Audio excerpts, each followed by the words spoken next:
નમસ્કાર બેન. આજે તારીખ 15 સપ્ટેમ્બર 2020 સંશોધન પદ્ધતિ પેપરમાં આપણે સામાજિક સંશોધનની ચર્ચા કરતા.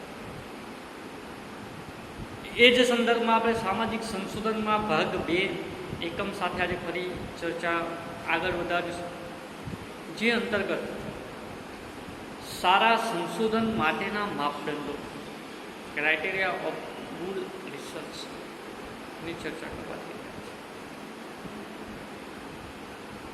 કયા સંશોધનને સારું સંશોધન કહી શકાય, કે સારા સંશોધનમાં શું શું બાબતોનો સમાવેશ થઈ શકે, જે ચર્ચાને આપણે આગળ અપાવીએ. સારા સંશોધન માટે શું કરવું જોઈએ, જે અંતર્ગત વિવિધ મુદ્દાઓનો સમાવેશ થઈ શકે. આપણે અહીં ટૂંકમાં આ બાબત સમજવાનો પ્રયત્ન કરીશું. સંશોધનના હેતુની સ્પષ્ટ વ્યાખ્યા થવી જોઈએ અને સર્વસામાન્ય ખ્યાલોનો ઉપયોગ થવો જોઈએ. સારા સંશોધન માટે જે સંશોધન કયા હેતુથી કરવામાં આવે છે, સંશોધન કરવા પાછળનો મુખ્ય ઉદ્દેશ શું છે, એ સ્પષ્ટ થવું જોઈએ. સાથે સાથે સંશોધન સાથે સંકળાયેલા જે ખ્યાલો છે, જે વિભાવનાઓ છે, એ વિભાવનાઓ પણ સ્પષ્ટ હોવી, કે જેથી એ સંશોધન એ સચોટ દિશામાં આગળ વધી શકે. ત્યારબાદ સંશોધન પ્રક્રિયાનું વિગતવાર વર્ણન થવું જોઈએ, જેથી અન્ય સંશોધનને વધુ આગળ લઈ જવા માટે જે પ્રાપ્ત થવું છે તેની સાથે સાતત્ય જાળવી શકાય, તે રીતે સંશોધનને વધુ આગળ ધપાવી શકે. જે તે સંશોધન છે એ સંશોધનની સમગ્ર પ્રક્રિયા છે, એ પ્રક્રિયાનું વર્ણન થવું જોઈએ, કે જેથી કોઈ અન્ય સંશોધક એ જ વિષયમાં જો આગળ ખેડાણ કરવા માંગતો, આગળ સંશોધન કરવા માંગતો, તો એ ત્યાંથી એ સંશોધનને આગળ ધપાવી શકે.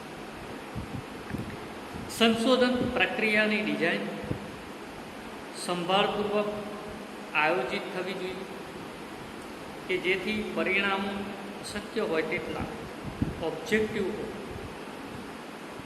જે તે સંશોધન ડિઝાઇન છે, મેથડ છે, એ મેથડ પદ્ધતિશાસ્ત્ર એ એવું હોવું જોઈએ કે આપણે જે પરિણામો તરફ જઈ રહ્યા છે એ શક્ય એટલા વસ્તુલક્ષી ઓબ્જેક્ટિવ હોય છે.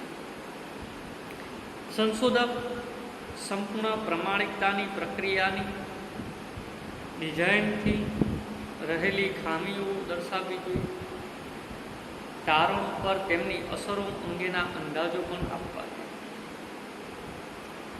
સંશોધક માહિતીનું વિશ્લેષણ એટલું પર્યાપ્ત હોવું જોઈએ કે જેથી તેની અગત્યતા છતી થાય. વિશ્લેષણની પદ્ધતિ યોગ્ય હોવી જોઈએ. માહિતીની માન્યતા, વેલિડિટી અને વિશ્વસનીયતાનો પણ કાળજીપૂર્વક, સંભાળપૂર્વક તપાસ થવી. સંશોધનમાં સમાવિષ્ટ માહિતી પરથી જે તારણ મેળવવા અને માહિતીને યોગ્ય આધારે જે તારણો આપી શકે એવી માહિતીનો ઉપયોગ કરવો જોઈએ. સંશોધક અનુભવી હોય અને સંશોધક તરીકે સારી પ્રતિષ્ઠા ધરાવતો હોય અને પ્રમાણિત વ્યક્તિ હોય તો સંશોધનમાં વધુ આત્મવિશ્વાસ અને બાંહેધરી મળતી હોય તેવું જોઈ શકાય. સારા સંશોધનની ગુણવત્તા એ આ રીતે દર્શાવી શકાય. સારું સંશોધન એ વ્યવસ્થિત હોય છે. સારું સંશોધન કોને કહેવાય? તો એ વ્યવસ્થિત સંશોધન હોય ને સારું સંશોધન કહેવાય. એટલે કે સુવ્યાખ્યાકૃત નિયમો હેઠળ ચોક્કસ પગલાં દ્વારા જે નિર્દિષ્ટ ક્રમમાં લેવામાં આવે છે તે વડે સંશોધનના વિવિધ તબક્કા હાથ ધરવામાં આવે છે. વ્યવસ્થિત સંશોધનમાં સર્જનાત્મક વિચારોનો છેદ ઉડી જતો નથી. પરંતુ તારણો મેળવતી વખતે કલ્પના અને અંતર્જ્ઞાનનો ઉપયોગ અસ્વીકાર કરે છે. સારું સંશોધન તાર્કિક લોજિકલ હોય છે. આનો અર્થ એ થાય કે સંશોધન તાર્કિક નિયમો દ્વારા રચાય છે, પ્રત્યક્ષ પ્રમાણ પર આધારિત અને આનુમાનિક તાર્કિક પ્રક્રિયાનું સંશોધનનું મૂલ્ય ઘણું જોવા મળે છે. પ્રત્યક્ષ પ્રમાણ પર આધારિત ક્રિયા એટલે કે એક ભાગ કે ખંડ પરથી સમગ્ર વિશે અનુમાન કરવું, જ્યારે આનુષંગિક પ્રક્રિયાઓ અમુક ધારણાઓ પરથી એક તારણ મેળવી જે પ્રક્રિયા કે ક્રિયા કરવામાં આવે તેનો સમાવેશ કરે છે. વાસ્તવમાં નિર્ણયો કરવાના સંદર્ભમાં તાર્કિક દલીલ સંશોધનને વધુ અર્થપૂર્ણ બનાવે છે, જેને આપણે પરિકલ્પનાના સંદર્ભમાં વિચાર કરીશું. સારું સંશોધન અનુભવજન્ય હોય છે. આ એમ સૂચવે છે કે સંશોધન મૂળભૂત રીતે એક વાસ્તવિક પરિસ્થિતિના એક વધુ પાસાને અસર સંબંધિત જોવા મળે અને જે નક્કર આંકડા આધારિત હોય છે. સંશોધન પરિણામોને બાહ્ય પ્રમાણભૂતતા માટેનો આધાર પૂરો પાડે છે. એટલે કે સંશોધન જેટલું અનુભવજન્ય હોય, તમે જાણકાર હોય એટલું વધારે સારું જોઈ શકો. એનું એક ઉદાહરણ આપીએ. મારે તમને એવું કહેવાનું હોય, માની લો કે આપણે ક્લાસમાં બેઠા છે અને મારે તમને એ સમજાવવું છે કે ગોળ કેટલું ગળ્યો હોય છે. જે આપણે ખોરાકનો ઉપયોગ કરીએ એ ગોળ કેટલો ગળ્યો હોય છે, તેનું હું તમને સમજણ આપું તો હું એવું કહું કે ગોળ એ મધ કરતાં ઓછો મીઠો કે ઓછો ગળ્યો હોય છે, જ્યારે સાકર કરતાં વધુ ગળ્યો હોય છે. આવું મેં ઉદાહરણ આપું અને ગોળની મીઠાશ વિશેની તમને ચર્ચા કરું. આ ઉદાહરણની જગ્યાએ જો હું એ તમને સમજાવવા જાઉં અને એની પાછળ જે ટાઈમ બગાડું ગોળની મીઠાશ બાબતમાં, એની જગ્યાએ હું તમને બેઠા છો એ બધાને ગોળની એક એક કાંકડી, જે ગાંગડી આવે ને ગોળની ટુકડો, એ એક એક ટુકડો તમારા મોંમાં મૂકી દો તો તમને ખબર પડી જશે કે ગોળ કેટલો મીઠો છે. મારે તમને સમજાવવું નહીં, કારણ કે તમે અનુભવ કર્યો છો. ગોળ કેટલો મીઠો છે એનો અનુભવ કરી લીધો. આ બાબત એનો નિર્દેશ કરે છે અનુભવજન્ય સંશોધન. આપણે દિન પ્રતિદિન વ્યવહારમાં આવા ઉદાહરણોનો ઉપયોગ કરીએ છીએ, એ બધા સંશોધનને લાગુ પડે. દાખલા તરીકે આપણે નમૂના પસંદગીનો ઉપયોગ કરીએ છીએ, તો નમૂના પસંદગીમાં પણ આપણે એક ઉદાહરણ લઈએ, ખાલી સમજાવવા માટે. આપણે વિષય બંને વસ્તુ છે, અત્યારે જે ચર્ચા કરી છે એનાથી અલગ ટોપિકમાં એ કે આપણે સમષ્ટિનો અભ્યાસ નથી કરતા. એટલે કે જે આખો માની લો કે મારે નડિયાદનો અભ્યાસ કરવો છે, તો હું નડિયાદમાંથી અમુક લોકોનો જ અભ્યાસ કરું, બધાનું નહીં, તો એને નિદર્શ અભ્યાસ કહેવાય. અને બધાનું કરું તો એને સમષ્ટિ અભ્યાસ કહેવાય.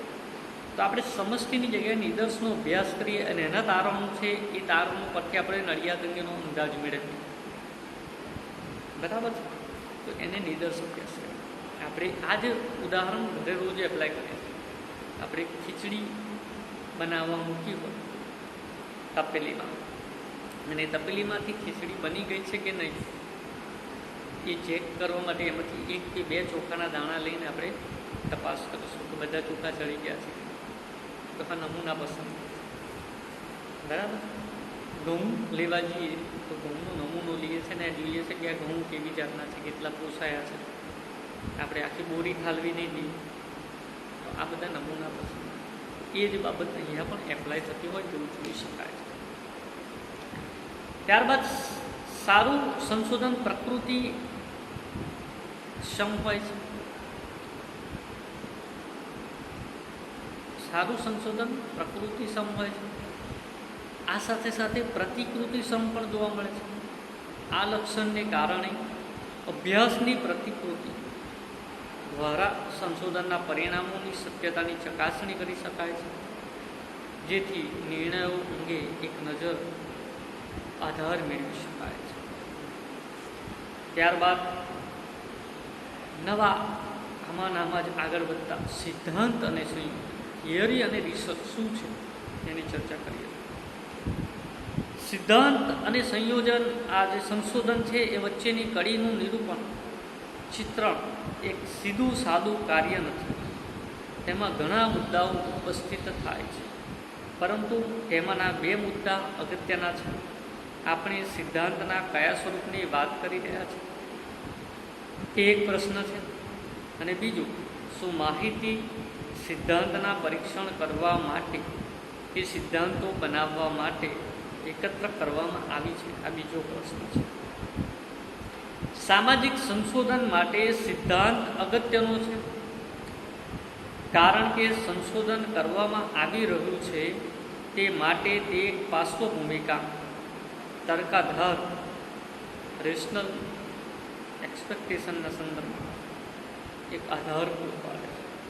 ઉપરાંત તે વસ્તુ એવું માળખું પૂરું પાડે છે કે જેમાં સામાજિક ઘટનાઓને સમજી શકાય અને સંશોધનનું તારણનું અર્થઘટન થઈ શકે. એ જ સંદર્ભમાં આપણે સિદ્ધાંતના પ્રકારો કેવા હોઈ શકે એનો પર ચર્ચા કરવી જરૂરી છે. સિદ્ધાંત શબ્દનો ઉપયોગ વિવિધ રીતે કરવામાં આવે છે, પરંતુ તેનો સૌથી સામાન્ય અર્થ અવલોકન કરવામાં આવેલી ઘટનાઓની નિયમિતતા અંગે ખુલાસો આપવો એવું કરવામાં આવે છે. સિદ્ધાંતના અનેક પ્રકારો જોવા મળે છે, જેવા કે સંરચનામૂલક, કાર્યવૃત્તિવાદ, પ્રતિકાત્મક, આંતરક્રિયાવાદ,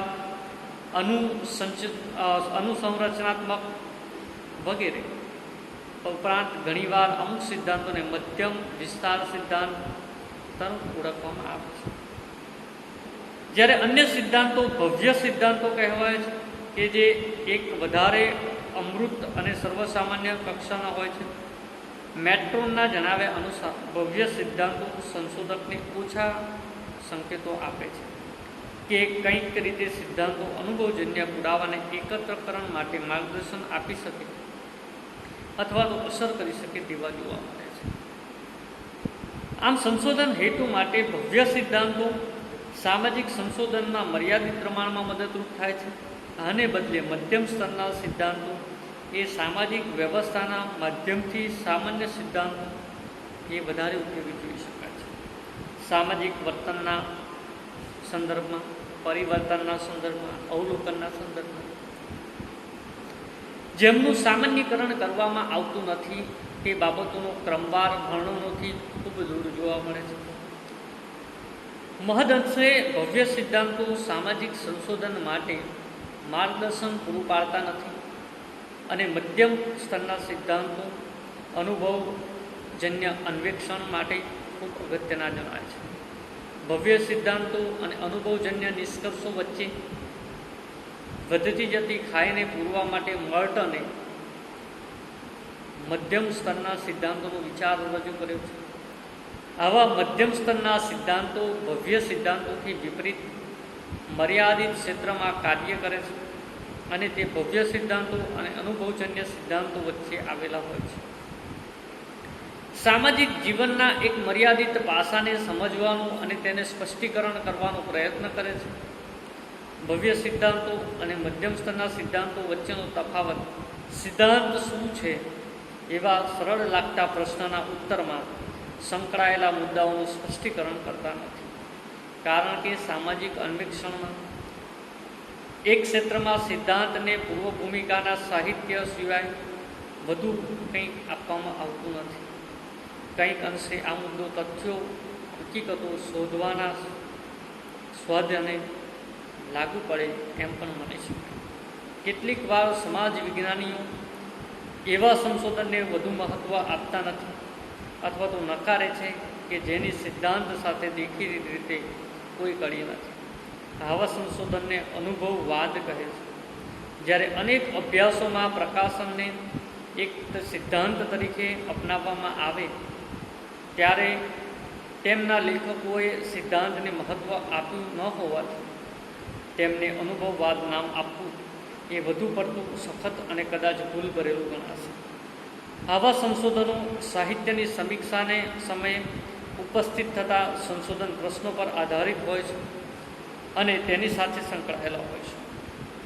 માહિતી એકત્રીકરણ અને વિશ્લેષણ એવી રીતે કરવામાં આવે છે કે જેથી તે પ્રારંભમાં જ દર્શાવેલા સંશોધન પ્રશ્ન પર વધુ પ્રકાશ પાડી શકે અથવા તો તેનો ઉકેલ આપી શકે. આમ સાહિત્ય એ સિદ્ધાંતની બીજી અવેજી તરીકે વપરાય છે. ઘણા કિસ્સાઓમાં સિદ્ધાંત સાહિત્યમાં અપ્રગટ રૂપે અને ગર્ભિત રીતે પણ સમાયેલું જોઈ શકાય છે.